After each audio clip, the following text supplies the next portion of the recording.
Então, boa tarde para todo mundo. Estou muito contente de estar aqui com vocês, muito mesmo.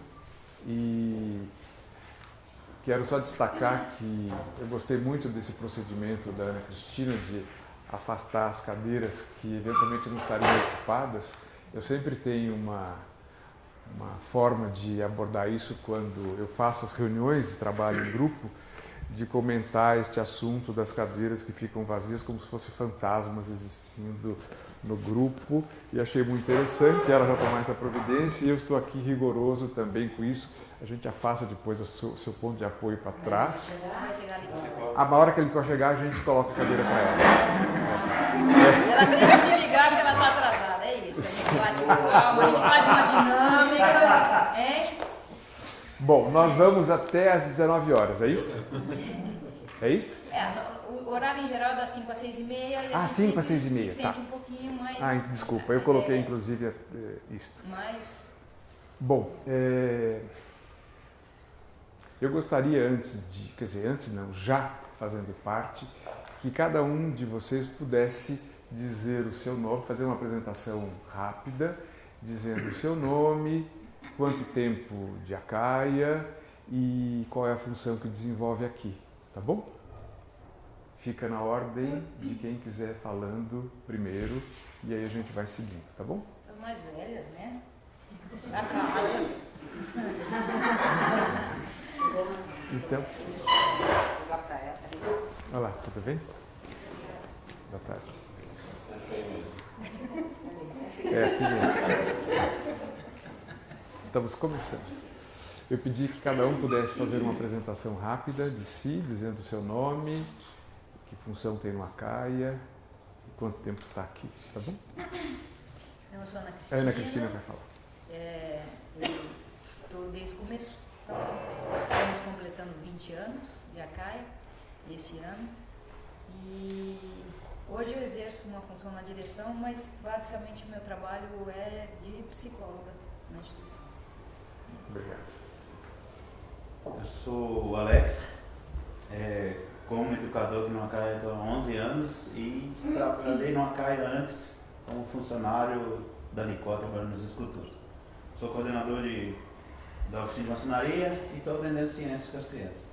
Legal. Obrigado. Sou o Evander, educador da marcenaria, dos barracos de escolas, auxiliar da Ana Leite, auxiliar da Ana Leite na educação física e tenho 3 anos para 4 de Acaia. Obrigado. Eu sou Paulo Portela, eu sou artista plástico, sou educador, gosto de me entender nessa função de educador como artista educador e também sou museólogo. Tive a minha formação de artista plástico especificamente e trabalhei em diversas instituições culturais, em escolas públicas, particulares, instituições não escolares, e não conhecia o Acaia pessoalmente até o dia que eu vim aqui, há algum tempo atrás, e eu brinquei com todo mundo que eu cheguei num dia muito propício para pedir asilo político, porque a situação estava bem braba já naquela hora, e desde então estou com este vínculo e estou atendendo um pedido que a Licó me fez de ter a honra de conversar com vocês e escutar vocês também agora aqui, tá bom? Quem vem? Meu nome é Renata, eu estou faz 3 anos. Comecei como educadora, estudar e agora professora do 3º e 4º. Sou a Juliana, estou aqui há 8 anos. Também comecei como professora da oficina de estudar e agora sou professora também da turma do 3º e 4º ano, mas com mais dificuldade um pouquinho. Trabalhando mais, né, Ju? Quem mais? Eu sou a Ana, eu desse ano, em janeiro, trabalhei com educação física. Já até 4 anos. Já lembrei de você na festa junina. Eu me lembro de você também. Eu sou Teca e sou coordenadora da ateliê escola. Do ateliê um pouco, se é que eu vou dizer que você é coordenadora. Quantos anos, Teca? 6? Eu sou Dudu. 6 anos. Sou Dudu. Estou aqui como monitor quebra-galho das meninas. Tem um ano. Trabalhei para a Licó mais 3 anos, mas tenho vínculo com ela desde 2000. Explica esse vínculo aí.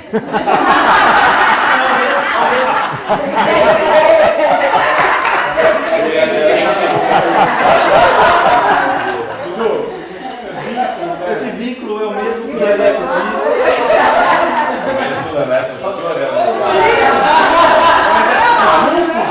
É assim, ele trabalha com a família desde 2000. Na verdade, eu trabalho com a família desde 96.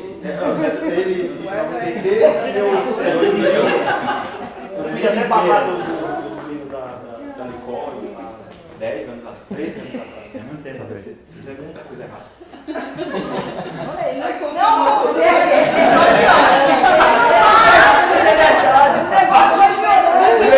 Cada vez que levanta,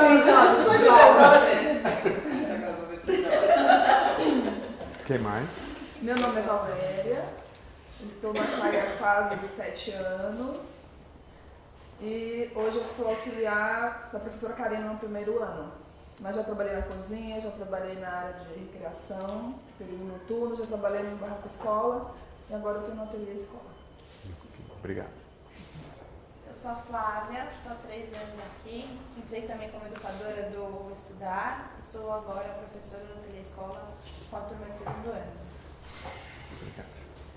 Eu sou a Cíndia, sou psicanalista, estou no CAI Seguro Família há 12 anos e meio. E coordeno a oficina dos sentimentos semanalmente e também toda a parte da área de saúde do ACAIA também coordeno. Todas as ações que acontecem na área de saúde. Obrigado. Eu sou Simone, eu estou aqui há 10 anos, há 6 trabalhando no serviços gerais, 4 anos com o grupo do infantil. Obrigado. Meu nome é José Sérgio. José Sérgio. José Sérgio. É meu nome, né? Apesar de todos me conhecerem como Zé pra cá. Eu entrei aqui em março desse ano na equipe de vídeo que estava fazendo os registros das atividades e agora em agosto entrei como auxiliar assistente das meninas de classe, fazendo ateliê, brincadeiras. Muito bem, obrigado. Eu sou o Magno, fiz uma conta aqui, descobri que anteontem eu completei 86 meses de ACAIA. Isso dá. Pode passar de novo. 7 anos. É que 86 meses dá uma dimensão de que quanto 7 anos é grande. Né? É muito maluco, 86 meses é muito tempo. Estou aqui no educador de biblioteca e desde então eu uso funções desde os pequenininhos até os adolescentes ministrando as aulas de literatura. Obrigado. Eu cheguei aqui com o Fabrício faz quanto tempo, Fabrício? Vocês tinham vindo também? Vai capi a hora, cara. Pode ser apresentar. Eu sou capi, desculpa. Eu sou capi. Entrei como professor de xilogravura há uns 13 anos. Junto com o Fabrício, a gente ficou no pátio uns anos, ali no Nova Xilogravura, e depois diversificou também para o ateliê de maneira geral e para o curso de animação stop motion. Sou artista plástico também. 156 meses. Toda semana. Obrigado. Quem mais? Meu nome é Fabrício, entrei aqui no ACAIA junto com o Capi, que é parceiro. Estou aqui há 13 anos e comecei como educador, dando aula de xilogravura, depois nós voltamos à tipografia e a partir de 2008 eu passei a coordenar a equipe de artes. Função que eu exerço até hoje, junto com as aulas. Muito bem, obrigado. Eu sou Nayara, eu sou educadora do ateliê, professora da escola, coordenadora de artes junto com a Fabrícia. Estou aqui há 7 anos. Muito bem, muito obrigado. Eu agradeço então a apresentação de vocês. Nessas temporadas que eu passei, eu encontrei vários de vocês, praticamente todos. Alguns eu tive mais contato, outros não. Então achei importante ter este momento de formalização. Eu preparei para vocês uma atividade que cada um vai vivenciar individualmente. É uma espécie de um jogo, de uma brincadeira que vocês vão estar vivenciando individualmente, e cada um vai receber um envelope. Por isso que eu precisava ter o número certinho, porque eu trabalhei com a ideia de que seriam 24 pessoas no nosso encontro. Então, cada um vai receber um envelope e ainda não vai abrir. Quando todo mundo tiver o seu envelope recebido, então eu vou pedir para vocês que abram os seus envelopes, que olhem as coisas que ele contém, gastem o tempo que for necessário, e depois a ideia é que você passe o seu envelope para o seguinte, o dela vai para ela, o dela vai para ela, e sucessivamente, de uma tal forma que todos vão ter conhecimento de tudo que está, embora sejam apenas 6 conjuntos aqui dentro, e depois disso a gente volta a conversar, tá bem? Ah, que bom, a Licó está chegando, eu acho.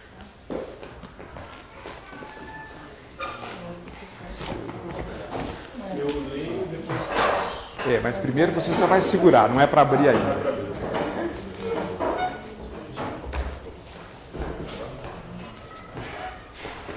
Salve, Licó!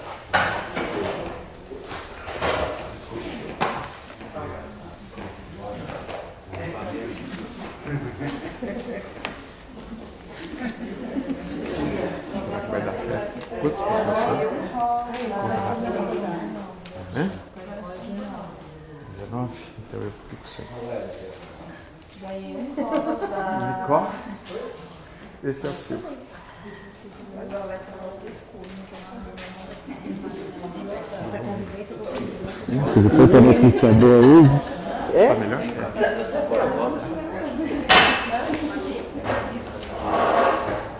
Você já recebeu? Ah, não recebi. Então tá bem, agora é hora de vocês poderem abrir os envelopes.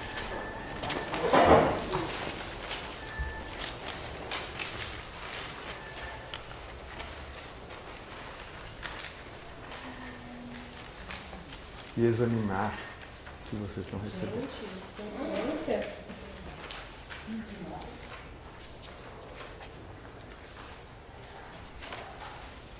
Agora já começou a atividade. Já começou mais ou menos a sua apresentação. Já começamos a sua apresentação. Você já está no seu lugar. Melhor coisa que mim.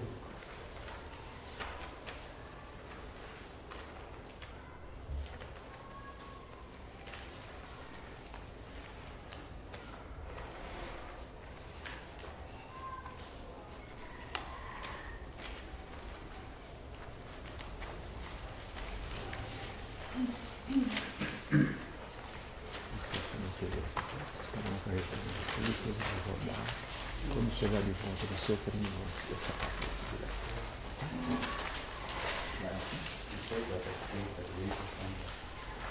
Pode trocar entre os dois, não? Vamos fazer a... Podemos começar a girar? Então vamos fazer essa ciranda. Só mais um pouquinho então. Tem envelope que tinha menos, né? É? Tem envelope que tem menos foto. Tem. Tem envelopes. Vocês vão perceber o que cada um tem, porque vocês vão olhar todos.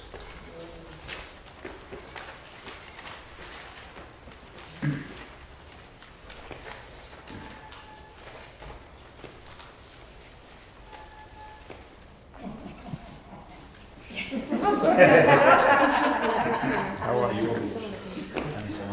Olha o será.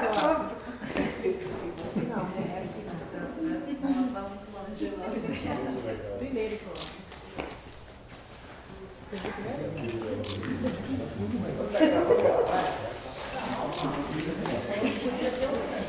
Foi.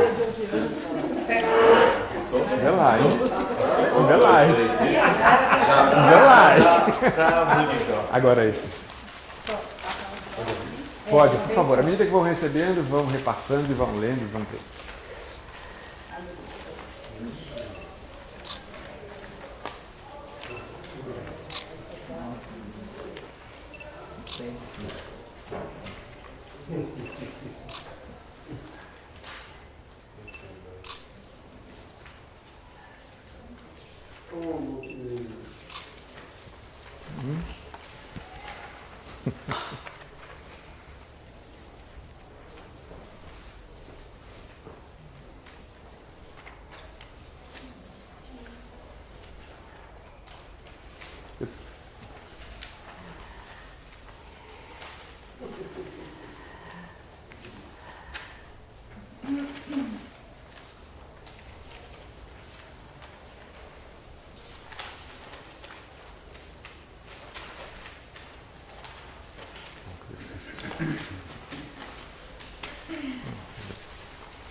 Pode passar.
Já passou? Já.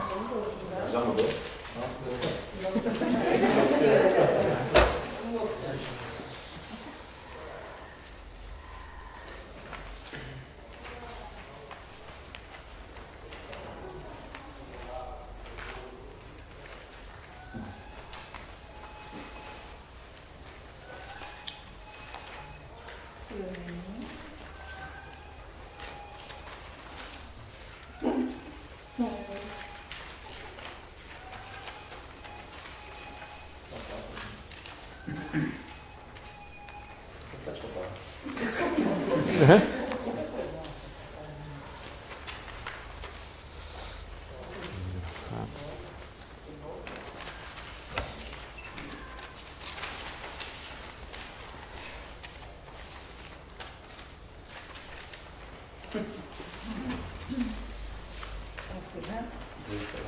Já?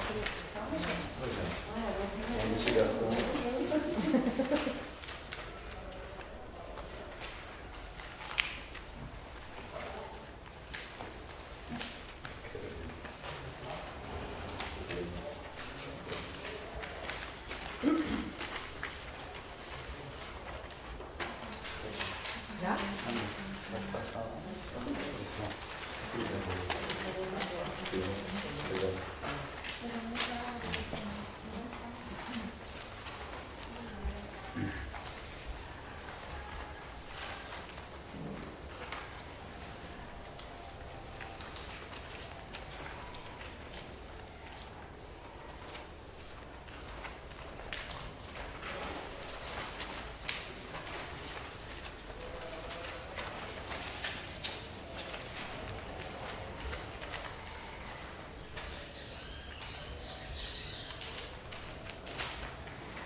Apareceu de novo, né?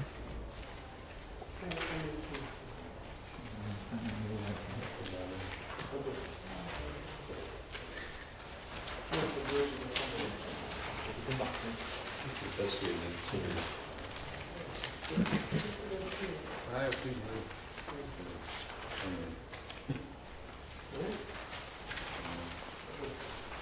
Tá bom, bom.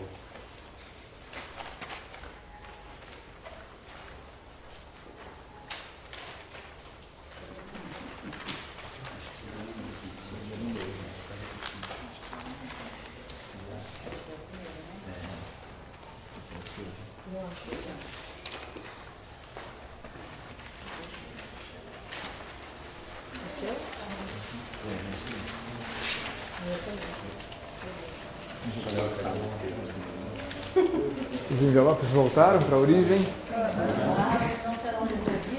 Não serão devolvidos.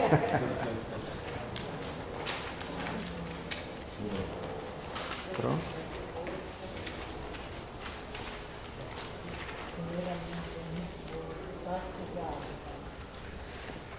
Pronto. Todos receberam de volta o seu próprio? Sim. Eu queria dizer para vocês que essa foi uma forma de estar compartilhando estas imagens básicas que eu elegi assim meio que aleatoriamente de um conjunto de mais de, acho que 2.000 que eu fiz durante todo este período que eu estive aqui visitando os ateliês do Acaia, visitando o Acaia, e que hoje, ao final da atividade, eu vou passar para a instituição. E eu conservei até agora exatamente isto para garantir um mínimo de privacidade minha com elas, justamente para garantir a surpresa para todos que estão aqui, inclusive quem poderia estar recebendo essa documentação. De forma que todo esse material fica simbolicamente acessível para todos vocês, está disponível, não há nenhuma edição nelas, eu não melhorei nada, é exatamente como eu fiz e vai estar, junto com outras coisas, com esses documentos, com esses textos, caso vocês desejem ter também isto. E agora, então, continuando esse desafio que a Licó fez, ela deve ter feito apenas como um convite, eu recebi como um desafio, e foi uma situação que mexeu muito comigo e está me fazendo um bem tremendo. Primeiro eu queria dizer para vocês que estas frases que eu passei não são frases para se transformar em tarefa para nada agora, mas foi as fotos também, uma tentativa de criar um espaço entre o dia a dia de vocês e este momento para a gente poder então entrar agora numa outra abordagem. E eu também queria dizer que estas frases são frases de artistas, que alguns de vocês devem saber mais do que outros, mas enfim, são 4 artistas que eu respeito e admiro profundamente, e que cada uma a seu tempo foi extremamente importante para eu entender minhas responsabilidades como artista e como educador. E até hoje, desde que surgiram na minha vida, 30, 40 anos, continuam a ter o mesmo frescor e a mesma importância para mim, e cada vez eu acho que eu enxergo mais possibilidades em cada uma delas. Com essas frases, junto com muitas outras coisas, ajudaram a fazer o meu olhar, que registrou algumas dessas cenas que eu compartilhei com vocês, de crianças, de professores e crianças aqui no ateliê que eu acompanhei. Toda terça-feira, e de formas que há registro de alguns, não há de outros, que trabalhavam em outros dias, e era infelizmente o único dia que eu tinha disponibilidade. Eu fiquei profundamente tocado desde que eu vim a primeira vez, quis continuar vindo, surgiu esse convite da Licó, eu fiquei um pouco assustado no começo, mas fui adorando e percebi que estou numa proximidade muito grande com tudo que vocês realizam aqui e admiro muito. E aí fui construindo esta fala de várias maneiras diferentes. Como é que será que eu vou falar para essa gente que tem um trabalho tão maravilhoso, aonde eu posso me incluir? E senti desde o primeiro momento que eu gostaria de fazer uma fala com o Acaia e não para o Acaia ou no Acaia. E essas são tentativas que eu fui elegendo para mim, para estar aqui com vocês agora. E necessariamente a convivência que eu tive com todas essas questões que afloram e que estão presentes na atividade de arte que eu acompanhei, me conectaram especificamente com um momento muito especial da minha vida, que foi quando eu fui regente, quando eu fui professor de arte para crianças na Escola Carlitos, uma instituição que me convidou para instalar arte no primeiro grau da escola. As crianças não gostavam da aula de artes, eu fiquei muito surpreso com isto e recebi o convite de trabalhar para, enfim, colaborar com esta questão e fiquei ali 5 anos desenvolvendo uma atividade que me trouxe muito aprendizagem, muito encanto e muito envolvimento.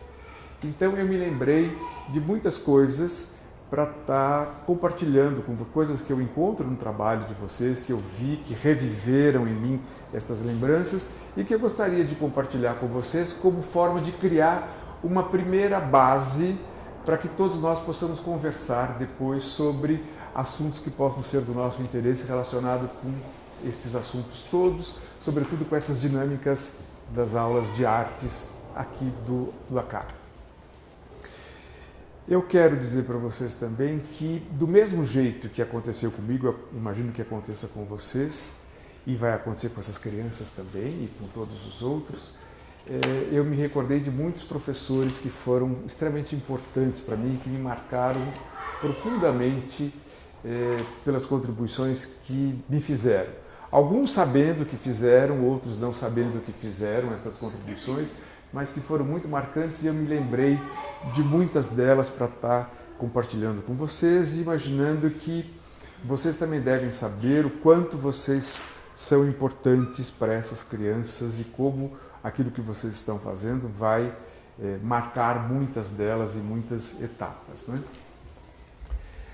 Eu também voltei a uma situação muito antiga que foi quando eu era criança, uma lembrança muito antiga, e que a minha mãe me orientava como colorir coisas. Provavelmente eu devia ter exercícios da escola, do primário, e a minha mãe, que não tinha só o primário completo, ela me ensinava a colorir as coisas de um jeito que eu achava muito estranho, muito esquisito. Eu tinha que fazer um colorido com um lápis de cor de uma tal maneira que eu não mostrasse o registro do lápis sobre o papel. Tinha que gerar um esfumato, tinha que gerar uma nuvem, uma fumaça colorida, que eu não entendia direito que aquele era o jeito certo de colorir. Esse jeito não foi reforçado posteriormente, por exemplo, quando eu tive uma professora de artes no ginásio. Não aconteceu nada disso e aquilo ficou como um mistério. Recentemente eu andei revisitando esta situação e acho que talvez esta história tenha aparecido para minha mãe por alguma influência de algum professor que ela teve na escola, que a ensinou a colorir desse jeito, e possivelmente esse professor, são minhas hipóteses, tenha olhado muito de Cavalcanti, Gomide, Portinari, desse período histórico em que todos eles estavam enfiados. Talvez viesse dali uma compreensão. E daí eu salto para uma história que eu reencontro quando eu estou no ginásio, para a minha professora de arte, que era uma artista. E isto fez para mim sempre a maior diferença e construiu para mim um dos créditos fundamentais do meu trabalho. Acho fundamental que o professor de arte seja artista. Eu acho que na hora que eu trago isso para vocês, trago um fato que é muito bem recebido por vocês aqui. Como é fundamental que o professor de arte também tenha o seu trabalho expressivo, autônomo, próprio, para dialogar com esses assuntos com quem ele estiver trabalhando, crianças, jovens, adultos. E me lembrei também de uma situação que hoje, na hora do almoço, eu resgatei de uma maneira muito particular, que é a de que a Cecília, que era uma pintora, a minha professora de desenho, era assim que se chamava naquele momento, a minha professora de desenho, ela tinha duas maneiras de trabalhar com a gente. Uma delas era, nós tínhamos um caderno espiral, onde a gente anotava a matéria, sobre os ângulos, sobre os teoremas, sobre aquelas coisas todas que ela escrevia na lousa e que a gente fazia como matéria para depois estudar. Era um caderno que eu tenho até hoje. E muitas vezes ela estimulava que a gente olhasse coisas, visse coisas e que cada um recolhesse estas coisas e juntasse para si. Meu caderno está até hoje, eu até ia trazer, mas acabei não tendo chance, onde eu colocava tudo que para mim tinha uma ligação com arte, que eu achava que fosse arte. Estava eu lá em Suzano, numa cidade longe de São Paulo naquele momento, distante de todas essas informações, isso não era um assunto corrente na minha casa, nem na minha família. Então era o meu tesouro, era o meu museu, com todas as informações do que eu achava que pudessem ser arte, estavam ali. E por outro lado, nós tínhamos um outro caderno, sim, também espiral, mas de folhas brancas e grandes, mais ou menos incomum, tão diferente daquele caderninho de desenho que eu tinha, pelo menos no primário. Tinha o de linguagem, tinha o de desenho, esse não, era um caderno grande. E hoje eu me dei conta que com essa diferenciação, eu acho que a Cecília estava querendo introduzir para a gente, de uma maneira muito delicada, uma ideia de que nós tínhamos aquilo que fazíamos no caderno de desenho e tínhamos também um ateliê. Aquele caderno, acho que era o nosso ateliê.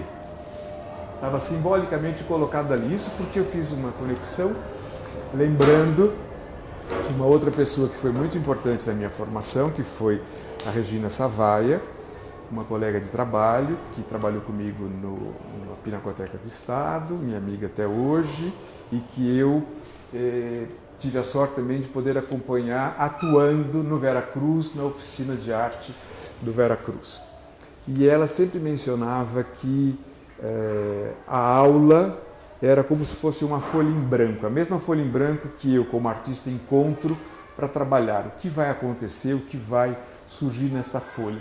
E aquela folha branca do caderno de desenho me fez estas remissões todas de achar que, acho que o primeiro ateliê que eu tive foi esse caderno, que era o lugar destinado a receber não a matéria, não o ponto, não aquilo que ela tinha ensinado, mas aquilo que eu colocaria lá e que provavelmente me surpreenderia também depois do resultado alcançado ali. Então existia essa divisão. Bom, eu dessa situação pulo para quando eu estava na universidade e que fui para o curso de artes e me lembro de uma aula em que a minha professora e todos nós, ali, eu não fiz nenhuma atividade de arte desde o ginásio até a faculdade, isso não existia, como hoje é corrente, as próprias crianças e jovens usufruem aqui também, por exemplo. Então, se interrompeu esse período e eu fui para a faculdade. Na faculdade, eu tenho uma aula, logo no começo do curso, em que uma professora está propondo uma situação de desenho de observação. Então eu estou lá vivendo a minha dificuldade com aquele trabalho e na sala entra um outro professor do departamento, um colega dela, chega perto de mim, começa a olhar o que eu estou fazendo e em seguida vai no meu trabalho e começa a fazer coisas que supostamente eu devia entender como correções do que eu estava fazendo. E eu pensei assim, talvez seja desse jeito então. Né? O que eu faço com esse sentimento eu não sei, mas talvez seja assim. Até me surpreender com o gesto da professora que interrompeu essa interferência deste professor, seu colega, e literalmente o expulsou da sala, garantindo o seu espaço de trabalho. Essa foi outra grande marca que eu recolhi, que eu guardo comigo, que eu preservo comigo, que eu faço questão de ter como um parâmetro para me orientar no meu trabalho como professor de arte. Né? E, bom, eu vou saltar daqui para uma outra ponte, que foi já na Pinacoteca do Estado, sendo responsável pelos ateliês do museu que eu ajudei a criar na década de 70, quando eu era professor, eu também era responsável por uma das atividades com adolescentes, depois eu fui também responsável por toda a equipe de trabalho que atuou nesta área, oficinas de arte para crianças, jovens e adolescentes. E me lembro que quando a Regina Savaia veio fazer parte da equipe, eu fiquei muito orgulhoso com isso, e uma das primeiras medidas que eu tive foi conseguir uma câmera fotográfica, que era a coisa mais difícil de ter naquele momento, e fui conseguir uma câmera que eu não tinha nem para minhas próprias aulas, mas eu consegui uma câmera para poder registrar e fotografar aquilo que estava acontecendo, a beleza daquela atividade desenvolvida pela Regina. E cheguei com a minha câmera emprestada para fotografar. E fui surpreendido pela Regina, foi uma coisa que me marcou profundamente, porque aquilo que eu imaginei que fosse uma contribuição positiva para o trabalho foi entendido como uma interferência, como uma ação não desejável, como uma intromissão num campo onde eu não estava previsto. E eu fiquei muito magoado, muito confuso com aquilo tudo, e falei, mas como não posso fotografar aquilo? Ficou como uma questão para mim, e foi, eu acho que um dos principais motivos que me tornou um coordenador estagiário. Eu era coordenador das atividades da Pinacoteca do Estado durante o tempo em que a gente tinha atividade, e uma vez por semana eu vinha assistir a Gina no trabalho dela no ateliê do Veracruz, para tentar compreender um pouco essas questões. Isso tudo, claro, foi se clareando com o tempo, e eu achei muito oportuno poder trazer também para vocês aqui. Isto para dizer que com esse conjunto todo de vivências, de valores, de princípios, eu me vejo no fim dos anos 80 com a responsabilidade então de ser o regente de uma atividade de arte para a Escola Carlitos. Eu tinha que fazer a atividade. E aí propus para a escola que essa atividade de arte acontecesse num espaço específico, como eu achava que devia ser. Finalmente, um ateliê dentro da escola. E fiquei muito satisfeito de batalhar por isso, porque eu tinha vivenciado a questão do ateliê, que me supriu muitas necessidades, na Pinacoteca do Estado, com muita fortuna, coisa que eu não pude ter na escola secundária estadual, onde eu comecei a trabalhar. Era a classe normal, onde a gente fazia as aulas, e era isso que a gente tinha. Na Pinacoteca do Estado, eu consegui ter ateliês que foram se desenvolvendo com o tempo.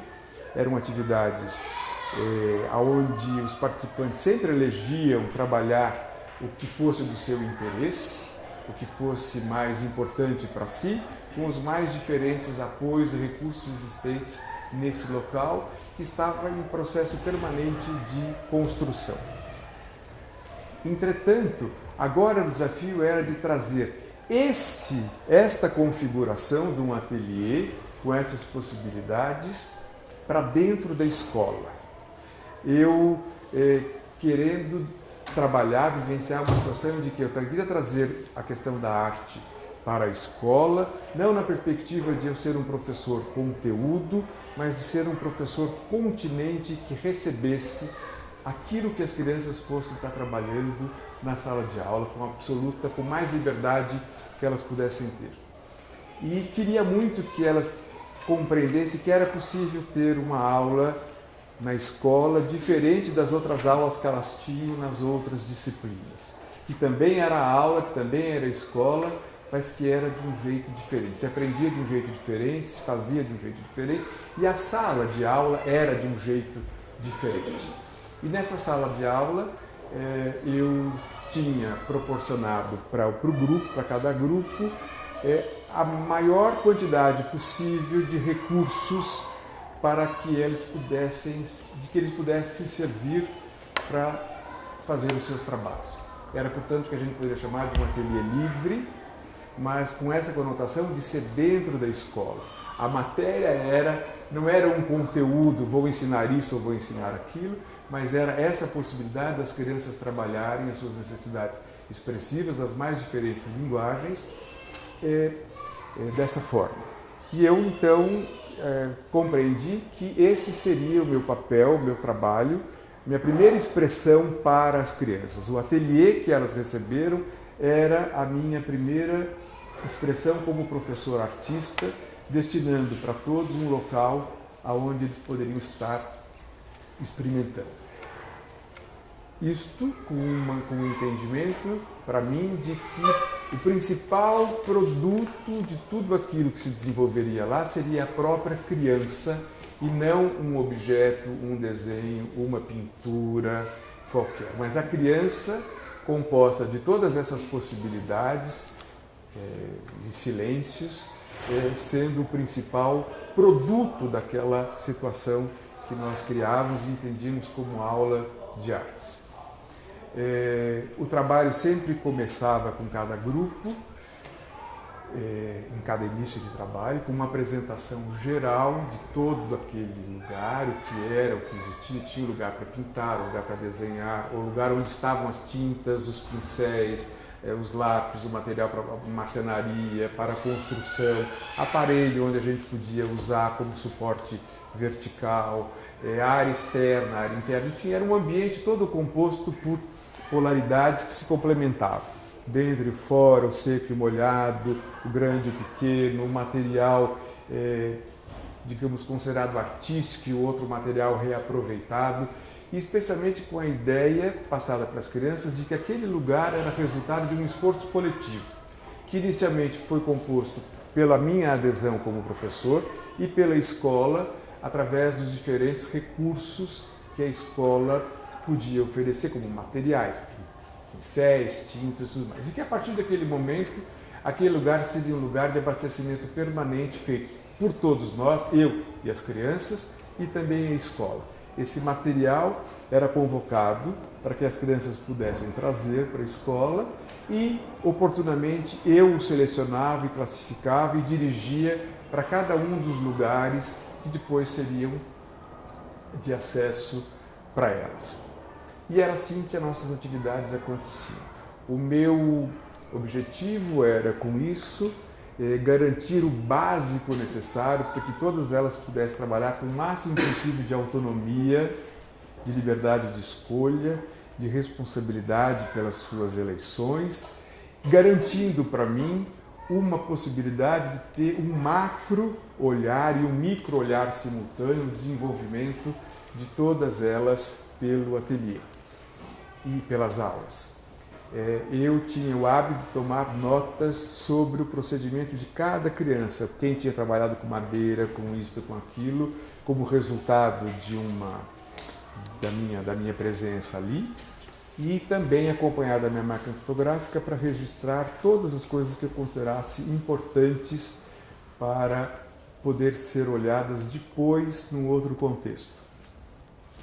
Isto, para mim, me reforçava as convicções da possibilidade das crianças elegerem os seus materiais, de como esta organização externa do ateliê colaborava para uma organização interna dos seus desejos, das suas necessidades, e como que a elaboração desses materiais implicava necessariamente numa elaboração pessoal de cada uma delas neste envolvimento com todos esses recursos.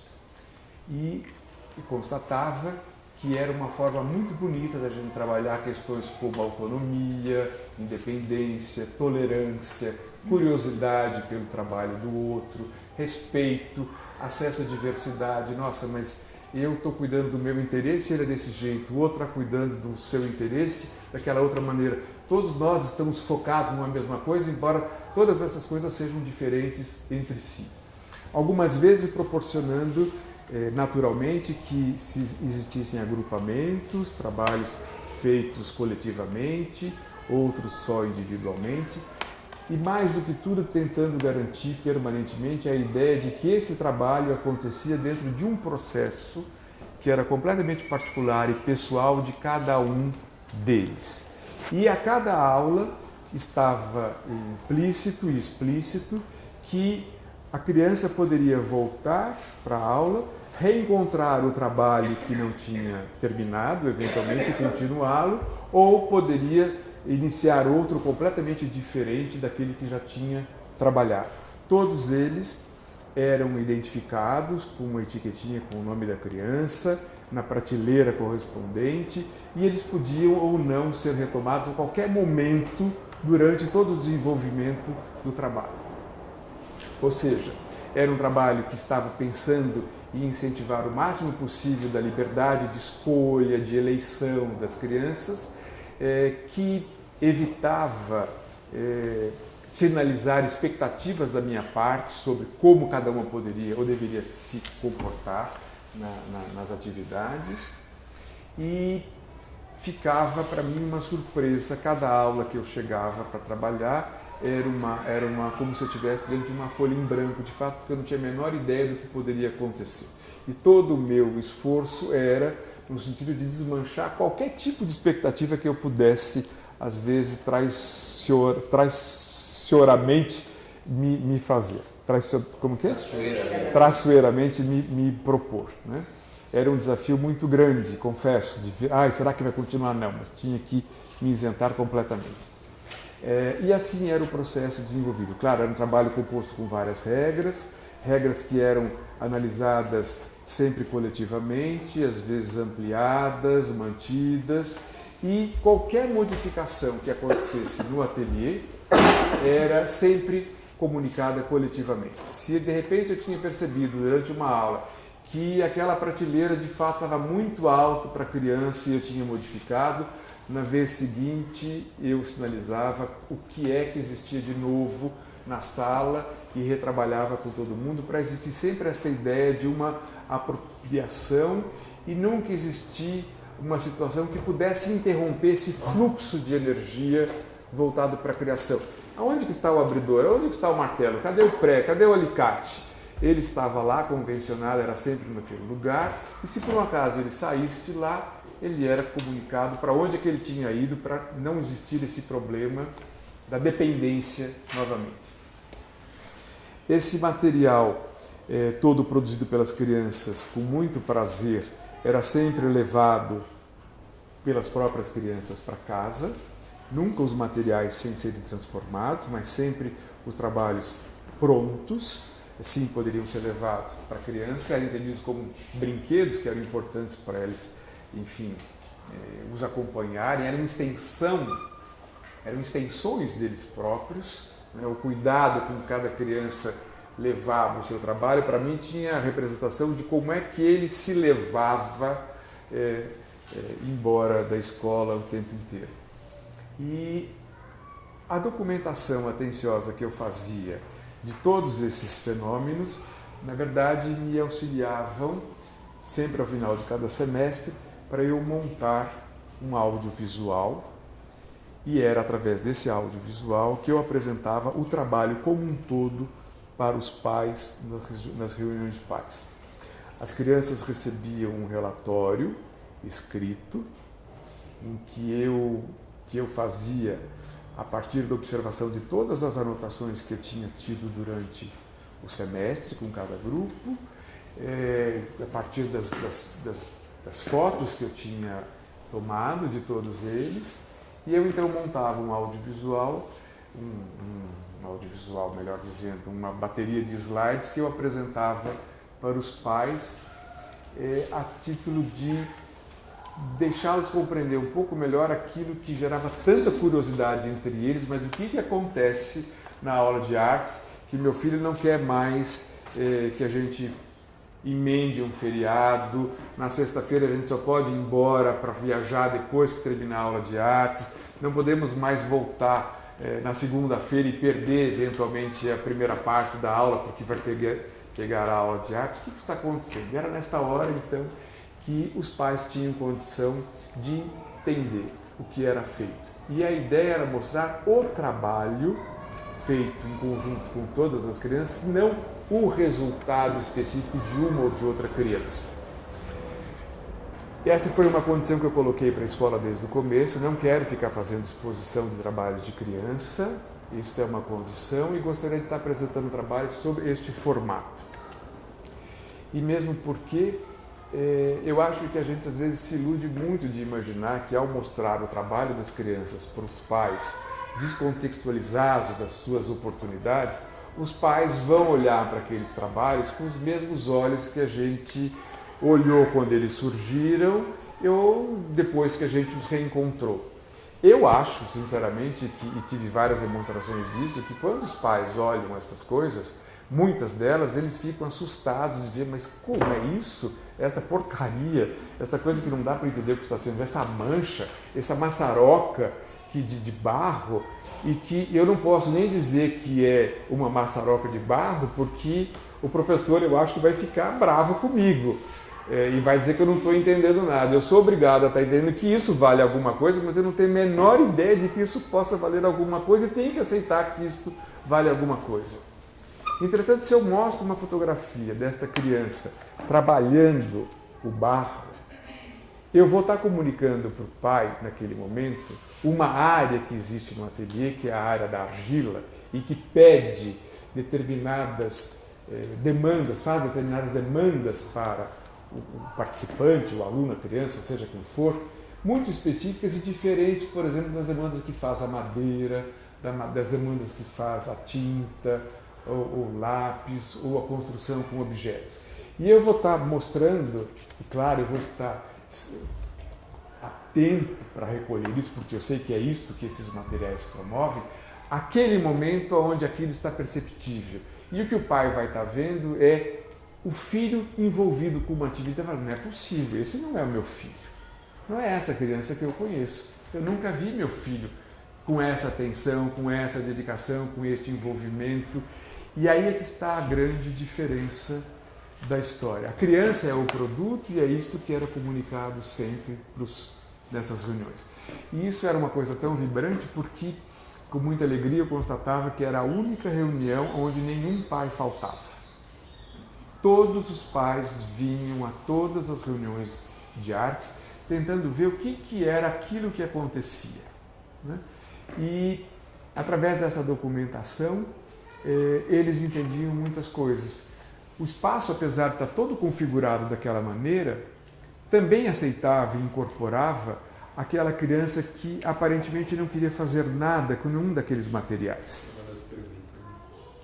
Nenhuma daquelas.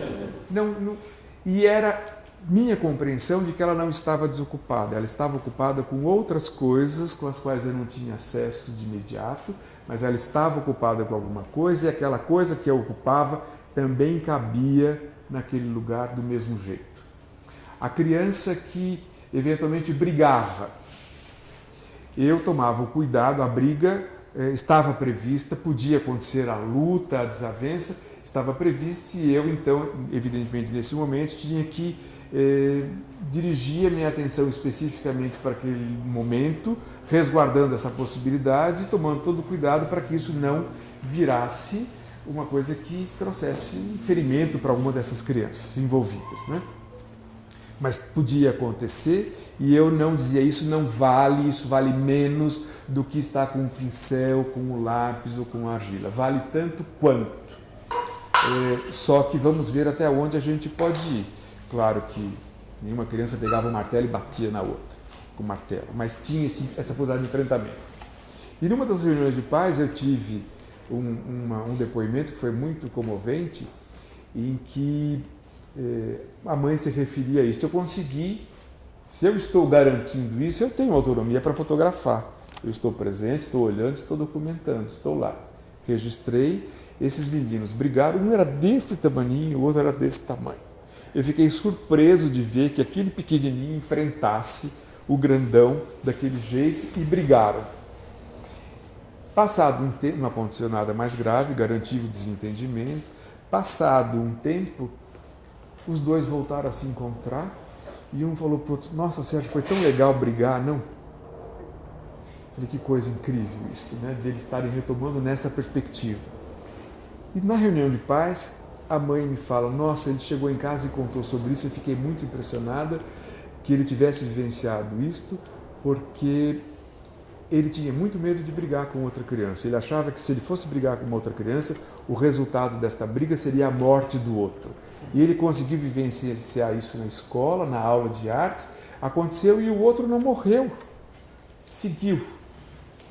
Enfim, coisas desta natureza o tempo todo se desenvolvendo na atividade e concomitantemente nesse espaço da escola, com essa demonstração de que sim, a aula de artes era uma aula, eu não estava lá como um professor que tinha que ensinar a fazer isto ou fazer aquilo, que era uma aula diferente, onde também se aprendia e era possível existir naquele contexto onde a maior parte das vezes as crianças eram ensinadas a fazer alguma coisa e não terem uma autonomia tão grande como esta que se desenvolvia nessa atividade. A outra coisa que eu fazia muita questão de desenvolver era assim, começava a aula de artes, eu passava a chave na porta. A partir daquele momento, o espaço era exclusivamente nosso. Ninguém que não estivesse naquele envolvimento, estava autorizado a participar deste acontecimento. Não era hora da diretora bater na porta, falar de um assunto ou de qualquer outro. A minha atenção tinha que estar absolutamente voltada para aquele acontecimento que nós tínhamos ali. Durante um tempo eu ficava pensando que essa situação, a escola aceitava, segurava a onda e deixava esta coisa rolar desse jeito. Eu às vezes fazia uma comparação de uma situação como esta com um setting psicanalítico. Eu entro, meu analista fecha a porta, acabou. Ali rola o que quiser rolar. Pois é. Mas, recentemente, eu pensei numa outra situação que eu acho muito mais interessante de olhar. Eu me lembrei de uma sala de concerto ou de um espetáculo de teatro.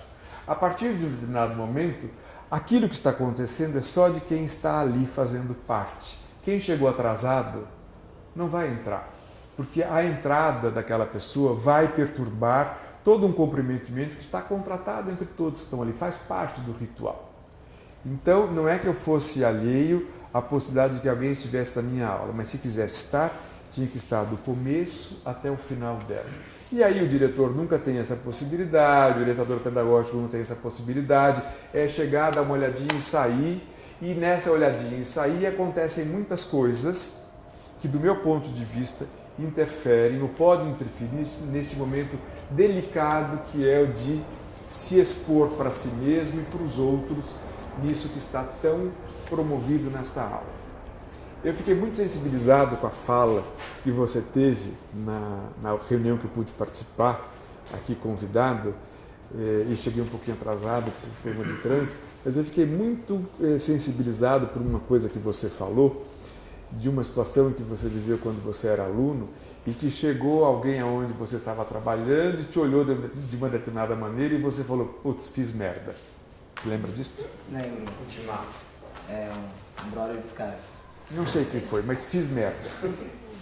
Isso não foi tratado ali, isso ficou com você. E este olhar de quem chega de fora, esse olhar estrangeiro que vem de repente e olha e com o olhar diz tudo, pode desviar completamente um fluxo que estava indo e que poderia ter outra destinação sem ser este atalho imprevisto, por exemplo. Então é dentro dessa perspectiva que eu fico sempre pensando desta maneira.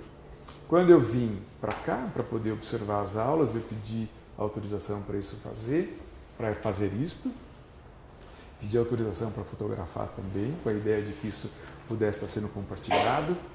E me recordo muito da situação que era assim, eu cheguei e chegava antes da aula ter início, para que eu pudesse estar desde o começo.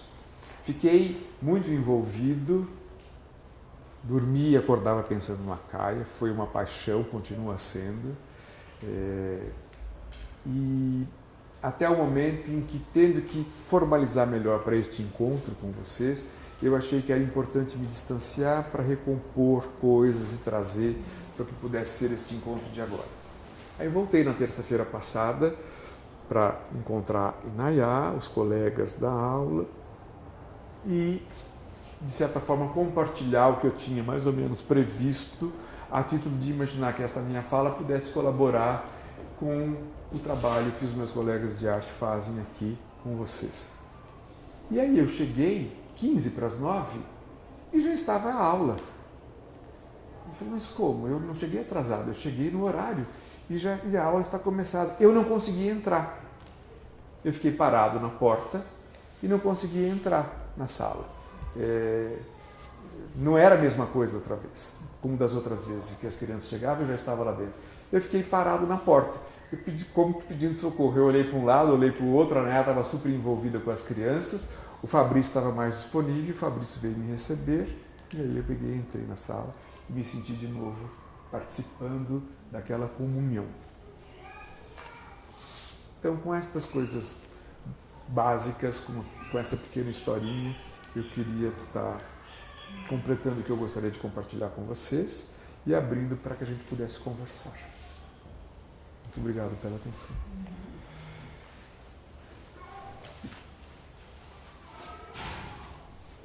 Posso? Pode, claro. Assim, agora todos nós conversamos sobre isso. Muito rico, acho que assim, a fala que você trouxe disso, mas eu vejo por um lado também que é muito estranho você estar num lugar fazendo alguma coisa e uma outra pessoa, é isso que você está falando, chega e tira mesmo assim, de fato, sua atenção.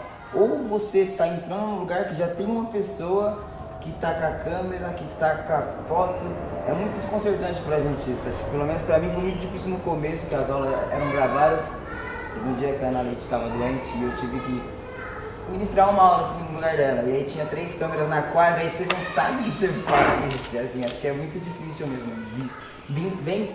vivendo desse lado, sabe?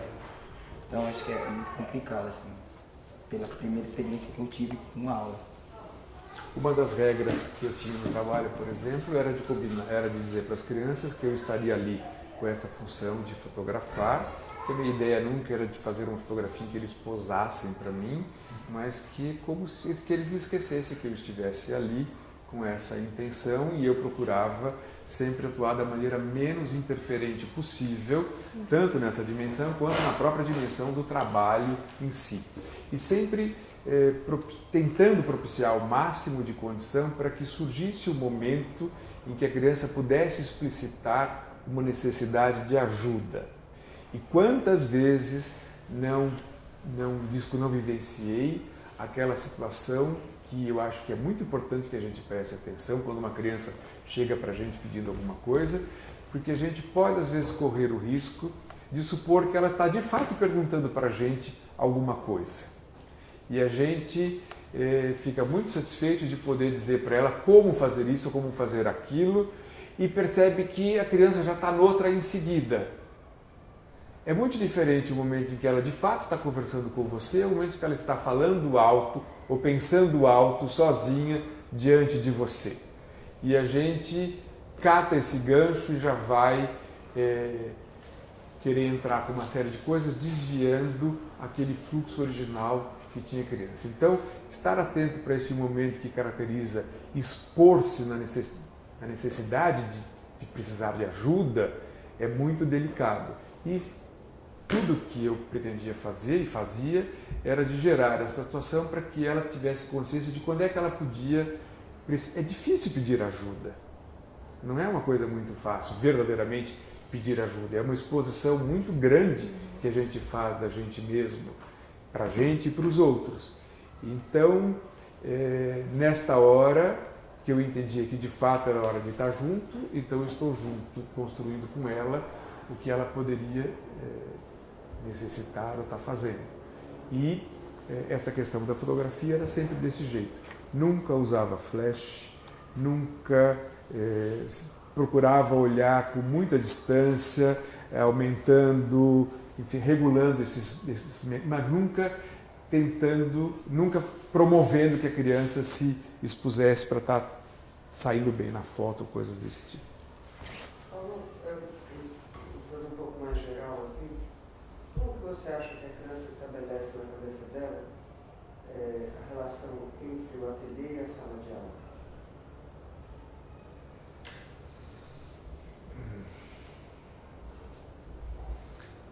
Eu acho que a criança, bom, depende de como é essa sala de aula, depende de como é esse ateliê. Né? Aqui, não sei dizer se eu posso dar uma resposta efetiva, porque eu, por exemplo, não tenho a percepção dessa mesma criança na sala de aula. Mas eu quero crer que o espaço do ateliê deva ser entendido, percebido por ela como um espaço muito diferente do espaço da sala de aula. Acho que até radicalmente diferente do espaço da sala de aula. E aí me faz lembrar uma coisa que eu não disse no começo, mas a minha professora de artes tinha um jeito de comentar sobre os trabalhos, sobre os resultados, que era completamente diferente do jeito que os professores das outras disciplinas comentavam sobre as coisas. Nem sempre era fácil de entender, eu ficava perturbado, não estou entendendo o que a Cecília está dizendo. Tem uma coisa diferente, uma maneira diferente de chegar sobre o mesmo fato que me deixava muito... Sabia que alguma coisa muito diferente acontecia naquilo sem entender muito bem qual era. Eu acho que é uma coisa que eu, pelo menos, venho tentando entender o tempo inteiro até hoje. E acho que quanto mais fica claro que cada um desses lugares promove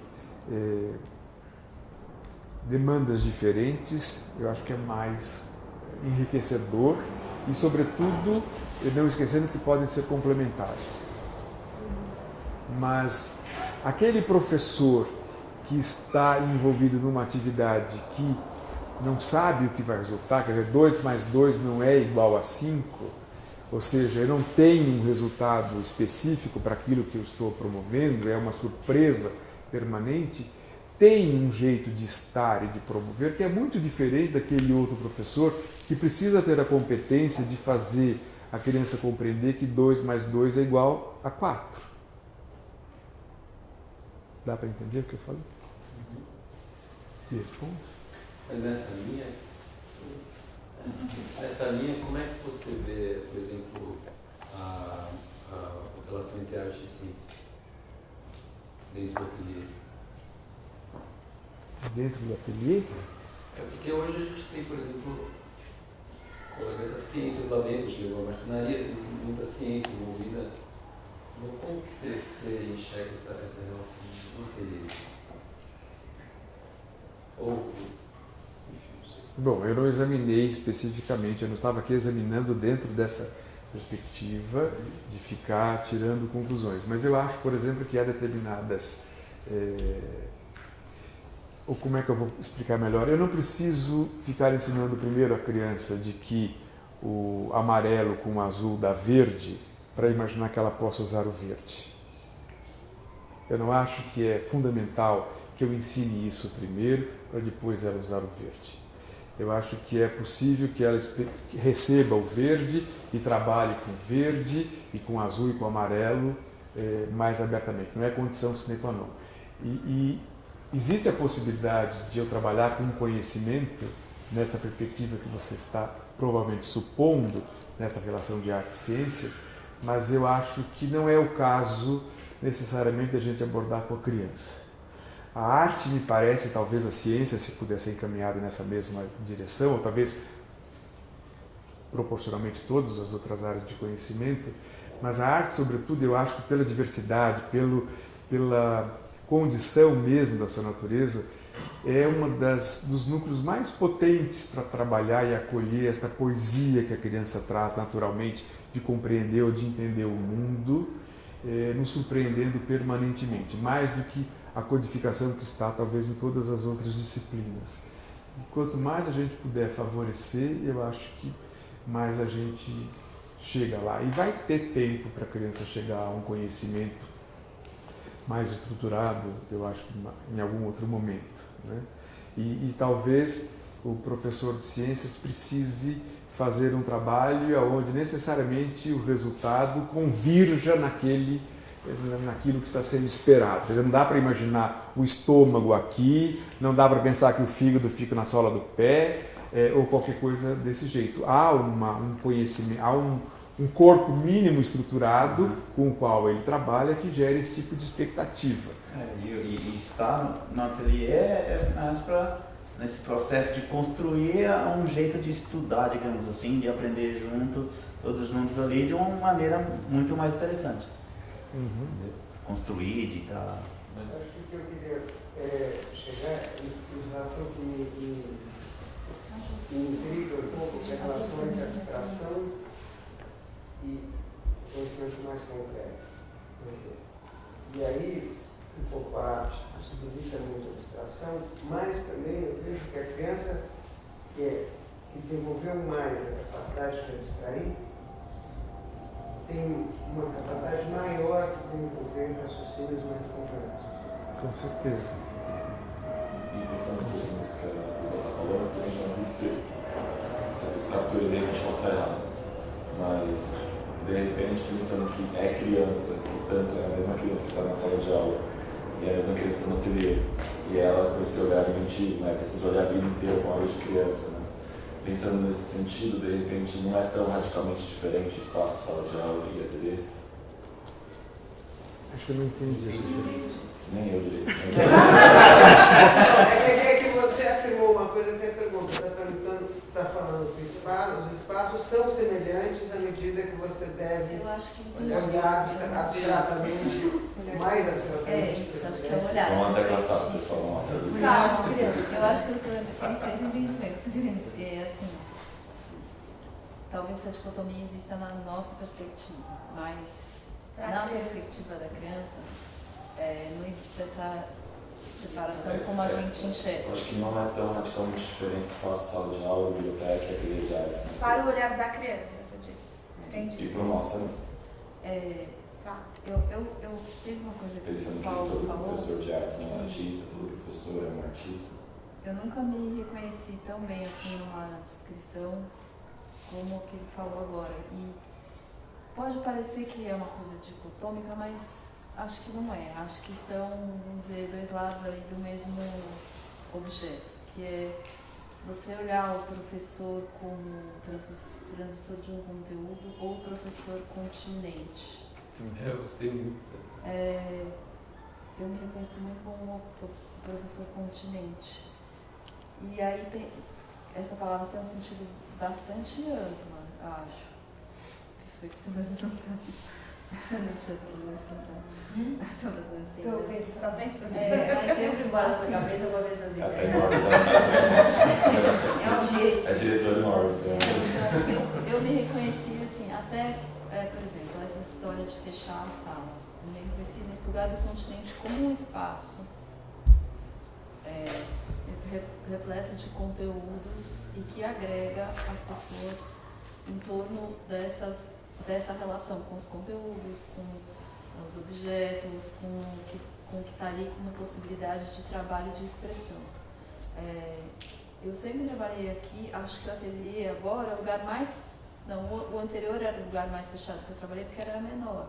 Mas quando eu cheguei, eu fiquei 3 anos trabalhando no pátio e naquela salinha que era uma passagem. E eu acho que isso foi bastante assim, determinante para a maneira como eu fui construindo o meu trabalho aqui, porque eu percebo hoje que para mim é até difícil ficar nesse lugar fechado do conteúdo da sala. Eu fui construindo toda uma maneira de fazer com que a atenção estivesse em torno da maneira como o espaço estava arrumado ali, a mesa com um monte de coisa que parece uma bagunça, desenho, argila, um monte de criança falando, chamando ao mesmo tempo.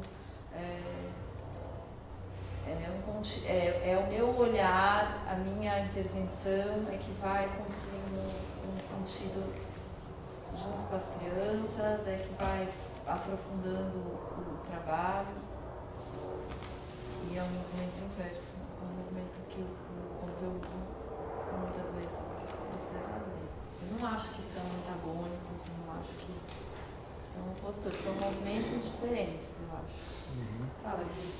Eu fiquei pensando aqui, uma experiência que a gente tem aqui, e eu fico o tempo todo refletindo, assim, porque com relação a isso que você disse, né, do ateliê como um ambiente que você preparou junto com as crianças, né, e esse ambiente ficava fechado para ser protegido, né, de que quem vivenciasse aquilo naquele momento fosse quem estava lá desde o começo e chegasse até o fim. A gente, não sei se eu vou falar besteira, me corrige, mas a impressão que eu tenho é que o ateliê aqui, ele está além do galpão, né? Então, por exemplo, a criança está no momento do ateliê livre, ela não está necessariamente dentro do galpão, que seria, teoricamente, esse espaço mais protegido. Então, a criança às vezes está do lado de fora, a criança está fazendo alguma coisa, ela vem até aqui a sala, na minha sala, mostra, conversa comigo, volta. Então, nisso eu fiquei, acho que pra gente pensar, assim, dessa diferença. Por exemplo, eu não tô lá no ateliê, né? Eu não tô desse começo ao fim. E quando eu encontro o menino chegando, ele vem até minha sala, quando eu encontro o menino aí fora, eu não sei desse processo, né? E aí, às vezes, a gente atravessa, a gente faz coisas, porque você não... Então, eu fiquei um pouco pensando sobre isso, assim, até o quanto a gente tem, o quanto é interessante ele não ser protegido e o quanto também ele pode ser, assim, quanto a intervenção pode ter que também não ajude ou atrapalhe essa criança, também o fato dele estar, às vezes, ele ter essa dimensão tão grande, assim, que aí tem pessoas que passam pela criança, que passam pela situação sem estar dentro dela, assim, isso foi claro. Mas é uma coisa, às vezes a criança, por exemplo, eles vêm e mostram pra mim, eu falo, nossa, que legal, a gente conversa um pouco, eu falo, mas volta lá, né? Volta pra onde você estava, volta pro ateliê, volta pra aula de artes. Não sei se eu não deveria falar para ele voltar, se eu deveria falar, não, então continua aqui. Ou não, é importante que ele volte. Eu fiquei pensando nessas coisas que a gente vivencia isso todos os dias, né? E aí o quanto eu acho que isso pode ou não ajudar, atrapalhar, não sei, porque é uma coisa acho que é muito viva aqui pra gente no dia a dia.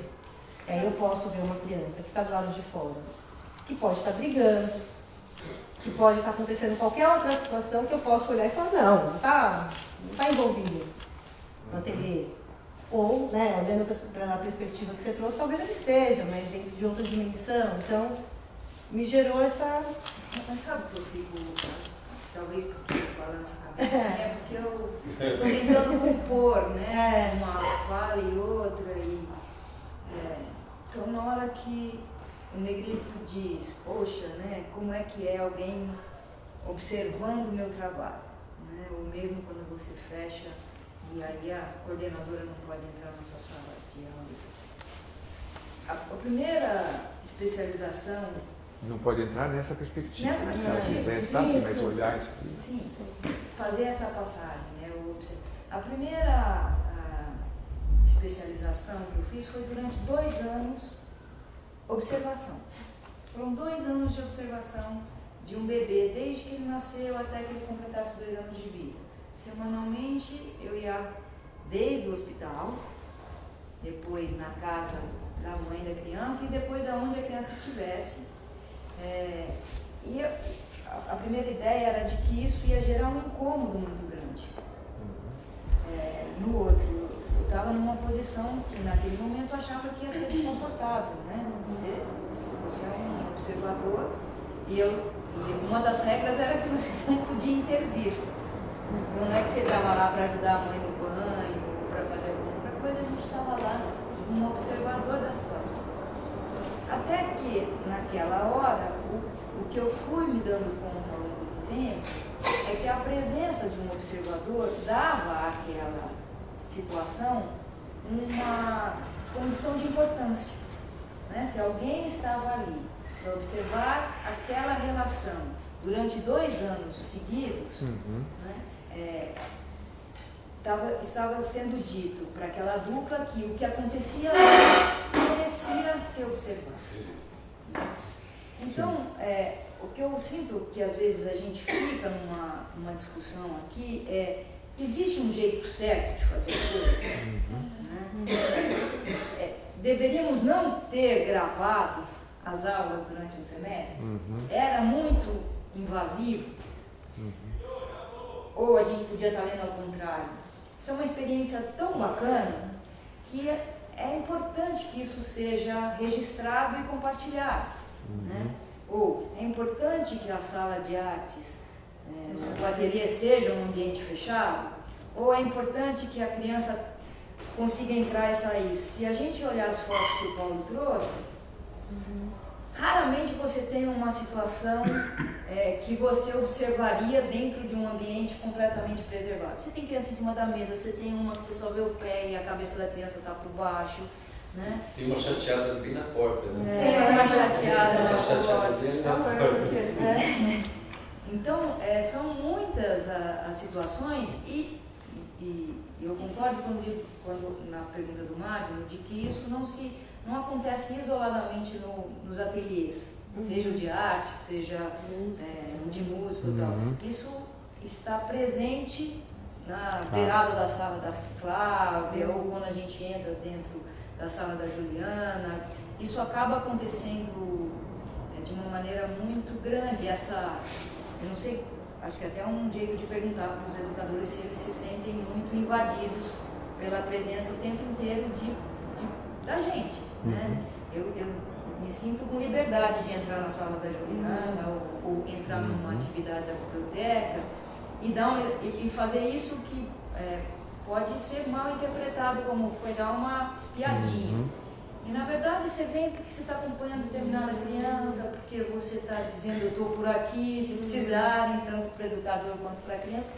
Então, dependendo da maneira como você pode ser conteúdo e continente ao mesmo tempo. Não ter essa divisão tão... que eu acho que é muito o que cria as cisões nos lugares. Né? Mas eu entenderia conteúdo e continente de um jeito diferente. Eu ia perguntar isso, o que você está entendendo como continente? Eu estou entendendo como continente a criação de um espaço onde a criança pode não gerar o conteúdo. Ou não similar. Não gerar, ela está ali. Um espaço mais livre, mais à vontade. Esse espaço em que ela está por ela. fazendo coisa. Você simplesmente você aporta, né? Você chega com o que você tem. Tem suas fronteiras. Suas você tem um você chega e conteúdo, traz né? o que você tem. Você é o continente. Mas eu não vou usar, eu não vou projetar o meu conteúdo ali. As professoras que estão na sala de aula, elas vão projetar esse conteúdo. Tem uma intenção, é o que ele falou na ciência, por mais que está no ateliê, tem uma coisa projetada, tem uma coisa que tem no final. Eu acho esquisitíssimo dos seus cartazes é que o pulmão, o coração está sempre aqui no meio do pulmão. Gente, eu já expliquei isso. Eles queriam que o coração aparecesse. Se colocasse onde fosse o lugar, não vai aparecer o coração. Então colocaram o coração em cima. Eles queriam que visse o coração. Se eu pôr aqui, ninguém vai ver. Como que eu faço? Aí eles colocaram no desenho. Embaixo do coração está a bolotinha de cocô. Né?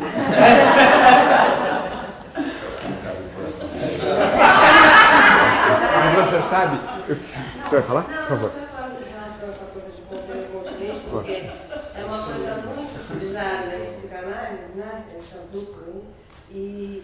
E a gente pensa assim, o continente é um lugar onde eu posso caber de um jeito desorganizado, esparramado, sem contornos, mas tem alguma coisa que me dá algum tipo de contorno. Né? Estou pensando nessa coisa da observação de bebês, tem uma psicanalista que fala desse que ela fala da mãe como sendo alguém que vai aos poucos dando uma condição desse bebê criar uma pele psíquica, que ele possa caber dentro de um corpo. Né?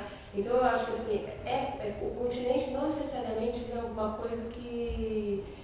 É importante também que exista a possibilidade de sentido. Né? Não sei, é uma questão só, né? Não sei. Eu estou pensando em termos psicanalistas. O problema é quem vai determinar o sentido, elucidar o sentido. Então, o sentido ele só pode acontecer de uma maneira genuína se eu encontro, vamos dizer assim, né? De novo usando uma ideia, né? De que a mãe só pode dizer que ali está o seio no momento que o bebê pode reconhecer, ele pode construir o seio ali naquele lugar. É alguma coisa que é construída nessa dupla, não é algo que venha como nesse sentido. Aí eu estou pensando só para... É que você está muito concreta. Estou pensando em uma situação mais abstrata. Você tem um plano de crianças e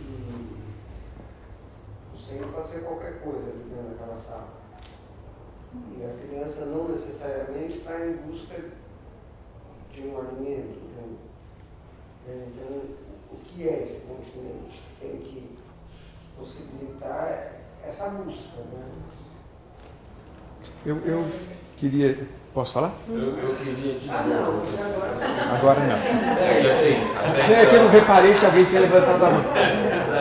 entender o seu conceito, porque essa questão de conteúdo continente é como se fosse um conceito super que a gente fala na internet, no Facebook. O que eu estou pensando no continente até como metáfora, a ideia de continente mesmo, continente, ilha, essas coisas. Cabe, aonde cabe? Eu não estou entendendo o que vocês estão falando agora. Só bem claro, né? Claro que a gente Vamos ver se eu consigo. Queria retornar um pouquinho na ideia da Ana Cristina, ainda que você falou, que de fato aquilo que eu coloquei como da Escola Carlitos, neste caso, onde eu acompanhei o trabalho por 5 anos, criei, desenvolvi, é uma situação muito diferente do que o Acaia. Acho que o Acaia vive uma situação absolutamente inédita, profundamente comovente por isso tudo, inclusive, por esta situação esparramada e esses núcleos que acontecem. O que eu quero dizer é que existe isso tudo e existe a aula de artes da Inaiá, com a turma da Inaiá. Não é assim? Pelo menos que eu consegui entender. E o que eu quero dizer para vocês é que esta luta e essas coisas que eu vivenciei, que eu aprendi, e nessa dinâmica de conteúdo do continente, eu estou restringindo a uma escola, como escola convencional, onde não existe esse espraiamento que acontece no Acaia. E a conquista foi levar isso tudo para aquele formato de escola. Olha, a aula pode ser isso, não é uma coisa livre, completa. Não, cabe dentro da escola ter esse contraposto. Isso é tão importante ser formalmente desse jeito, como é o outro em que o professor vai ter que, tem como missão, ensinar ou fazer a criança compreender as especificidades daqueles conteúdos com que ele tem que lidar e que não cabe muito, não dá muito para inventar, nesse sentido de que se for o caso de chegar à conclusão que quem descobriu o Brasil foi Pedro Álvares Cabral, não dá para, nesse contexto, a criança responder foi o índio Tibiriçá e a professora dizer isso, foi isso mesmo. Mas eu acabei de escutar no rádio, quem chegou primeiro no Brasil foi a cabeça de vaca. Ah, sim, com toda certeza. Eu também escutei do Luiz Felipe Alencastro outras possibilidades que você... Pois é.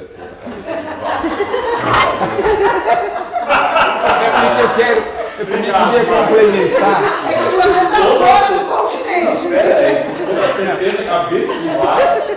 O que eu quero dizer com isso, também complementando e tentando juntar, é que, por exemplo, nesta aula, nesse contexto que eu faço, a criança está esparramada sobre a mesa, eu tenho tolerância e isso faz parte desta. Eu estou acompanhando qual que é o sentido que tem aquilo.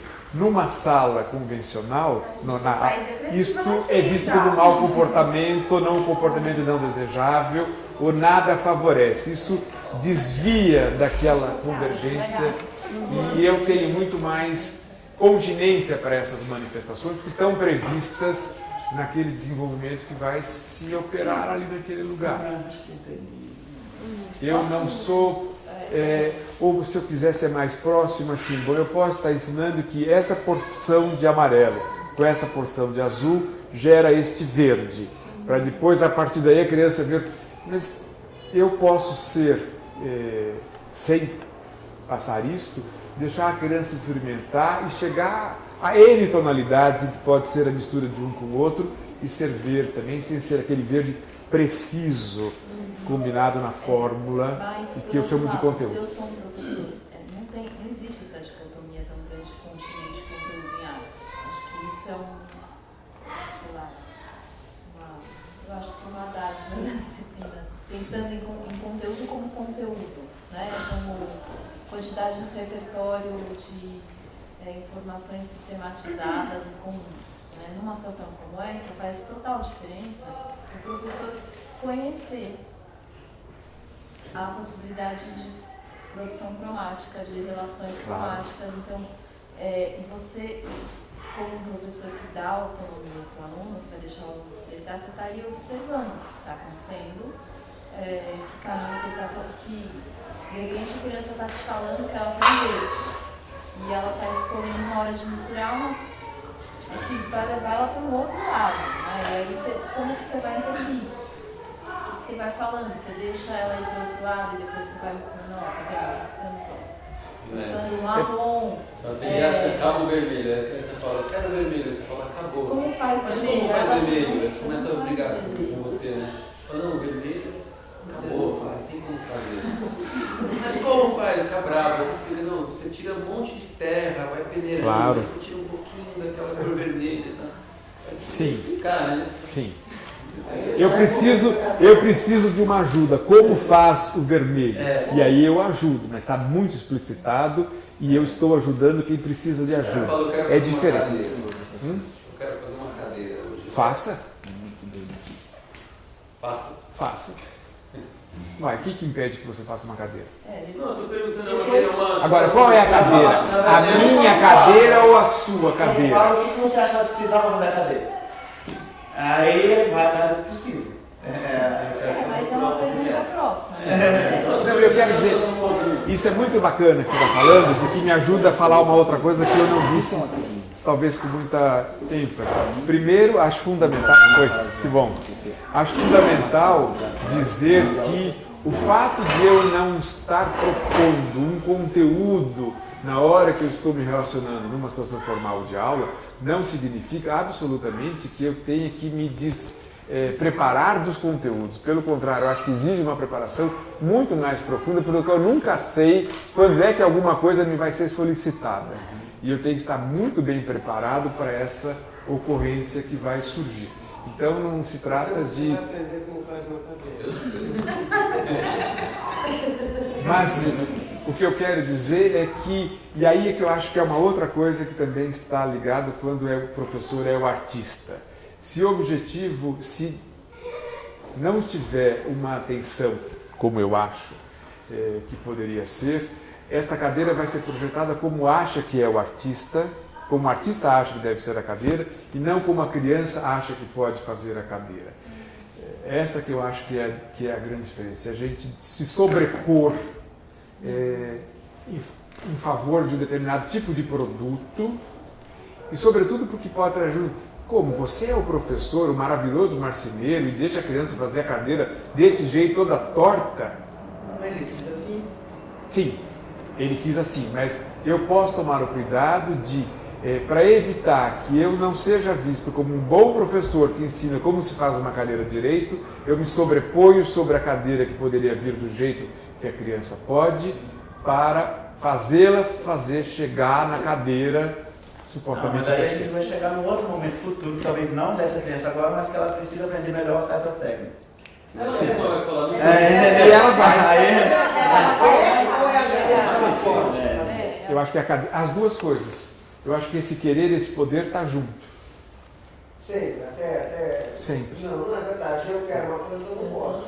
Sim, mas acho que... não está bem feito. Sim, e por que não está bem feito? Não está bem feito. Não, sim, pode achar que não está bem feito, mas uma outra coisa é eu fazer o meu bem feito sobre o dela, ou incentivá-la cada vez mais a chegar a um bem feito que a satisfaça. É o meu bem feito ou é o bem feito dela? Faz diferença. Faz diferença? Entre o que é bem feito para mim e o que pode ser bem feito para ela. É nesse sentido que eu estou dizendo. Ou no caso da cadeira, tem coisas que são muito objetivas, né? Na estrutura que ela funcionar, funcionar. Tem que dar pra sentar. Tem que dar pra sentar, tem que ajeitar o seu peso, né? Uma série de coisas. Como que você vai criando essas perguntas de uma maneira que você coloque a criança pensando, trabalhando sobre aquilo, mas ao mesmo tempo não gere uma forma sua. Sim. E nenhuma Eu vi isso acontecer no ateliê aqui.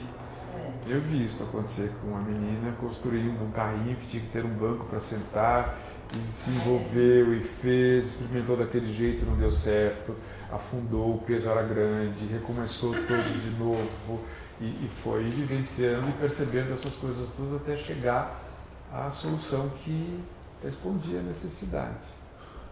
E aí chegou.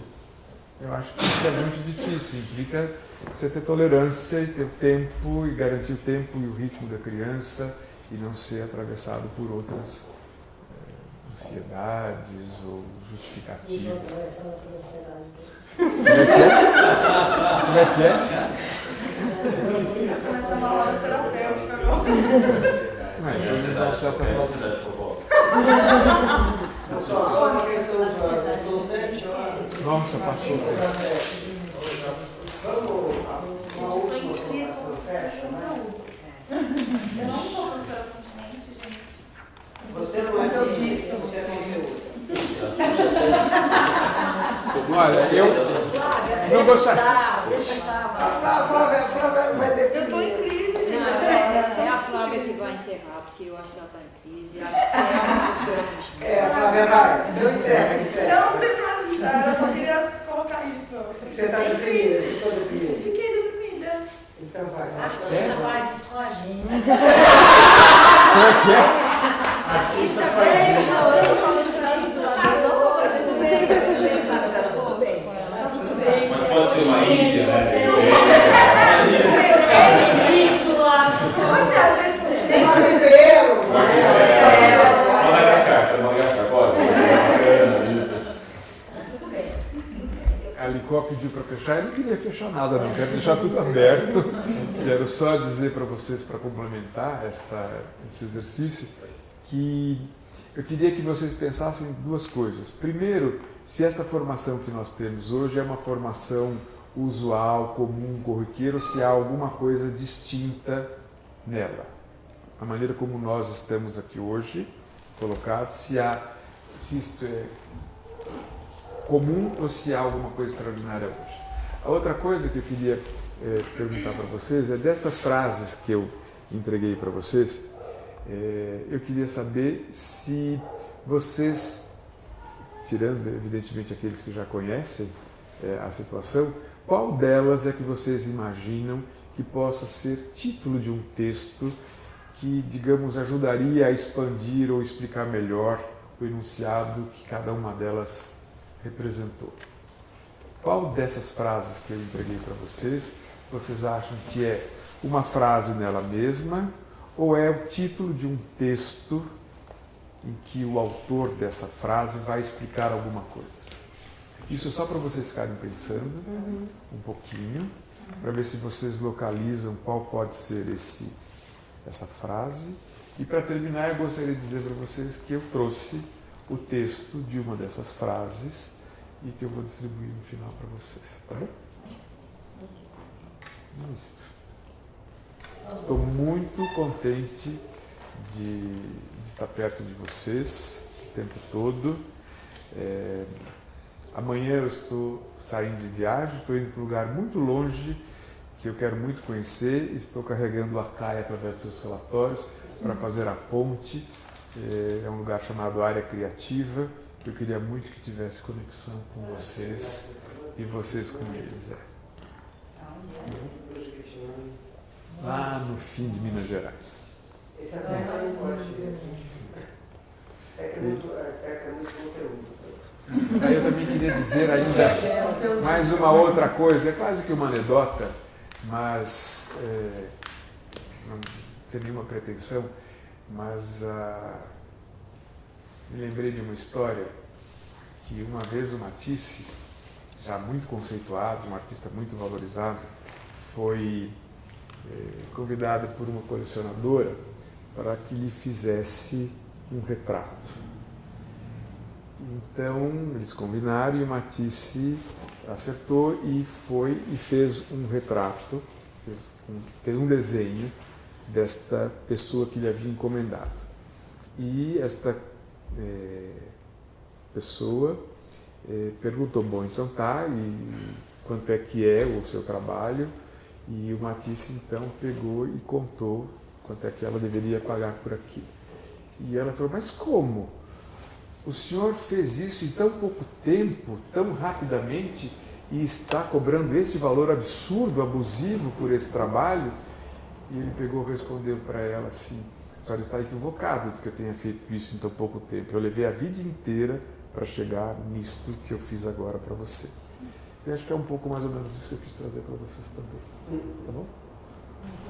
Um desenho rápido, mas que eu estou construindo ao longo de uma vida toda. Tá bom?